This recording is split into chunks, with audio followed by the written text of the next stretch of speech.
Shalom semuanya, selamat datang kembali di Renungan STT Saint Paul Bandung. Hari ini kita akan membahas bersama-sama terkait Matius 13 ayat 1-9, di mana di situ tertulis tentang perumpamaan tentang seorang penabur. Di ayat 3 dikatakan, adalah seorang penabur keluar untuk menabur. Pada waktu ia menabur, sebagian benih itu jatuh di pinggir jalan. Lalu datanglah burung dan memakannya sampai habis. Sebagian jatuh di tanah yang berbatu-batu, yang tidak banyak tanahnya. Lalu benih itu pun segera tumbuh karena tanahnya tipis. Tetapi sesudah matahari terbit, layulah ia dan menjadi kering karena tidak berakar. Sebagian lagi jatuh di tengah semak duri, lalu makin besarlah semak itu dan menghimpitnya sampai mati. Dan sebagian jatuh di tanah yang baik lalu berubah, ada yang 100 kali lipat, ada yang 60 kali lipat, ada yang 30 kali lipat. Siapa bertelinga, hendaklah ia mendengar. Dari perumpamaan ini kita bisa melihat bahwa semua orang itu bisa melihat ataupun mendengar tentang firman Tuhan atau kabar baik yang berasal daripada Allah. Tetapi tidak semua orang itu bisa menyimpan firman Tuhan atau kabar baik itu di dalam hati mereka.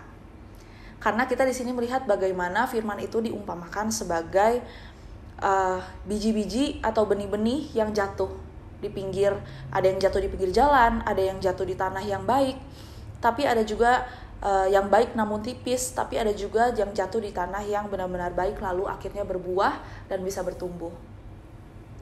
Sama juga seperti firman yang kita dengar, ada orang yang hanya mendengar firman itu sebagai suatu hal yang biasa sehingga firman itu hanya masuk ke telinga kiri lalu keluar ke telinga kanan. Tapi ada juga firman yang masuk ke dalam hatinya, tapi dia tidak bermaksud untuk melakukan firman itu setiap hari dalam kehidupannya. Sehingga firman itu hanya sekedar singgah di dalam hatinya sesaat saja, lalu setelah itu dilupakan. Tapi ada juga orang yang mendengar firman Tuhan, lalu dia melakukan itu setiap hari dalam kehidupannya, dan dia menyimpan firman itu di dalam hati, maka setiap hari semakin bertambah firman yang dia dengar, dan dia melakukan itu, maka dia juga akan semakin bertumbuh sebagai anak Tuhan. Sehingga kita di sini bisa melihat bahwa terkadang kita berpikir, kenapa ya ada orang yang sudah mendengar firman setiap hari tapi kelakuannya tidak berubah. Ada juga orang yang sudah mendengar dan pergi ke gereja setiap minggu tapi pemikirannya tidak berubah, hatinya tidak berubah. Mungkin kita harus melihat kembali, apakah hati dia itu adalah jalan berbatu atau apakah hati dia itu adalah tanah yang baik.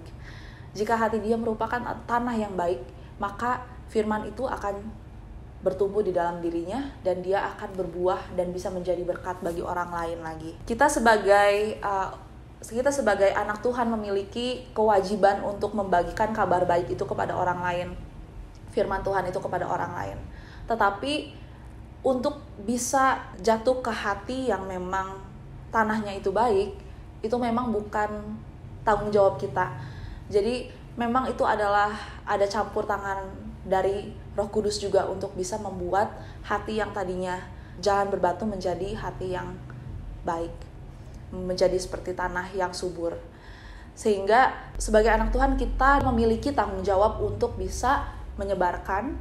Setelah itu kita mendoakan bahwa firman yang mereka dengar itu bisa berbuah dan berkembang menjadi berkat-berkat yang mereka bisa lakukan di sekitar mereka. Sehingga dari firman ini kita bisa diingatkan kembali bahwa kalau misalnya kita melihat ada orang yang tidak berkembang setelah kita bimbing, mungkin masalahnya bukan dari kita pribadi, tapi mungkin dari kesiapan hati mereka.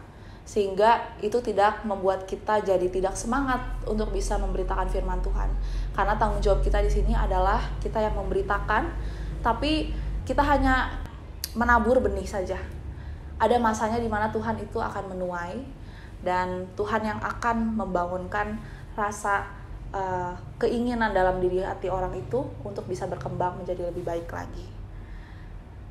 Kiranya renungan ini bisa menjadi pengingat bagi kita semua, dan Tuhan Yesus memberkati kita semua.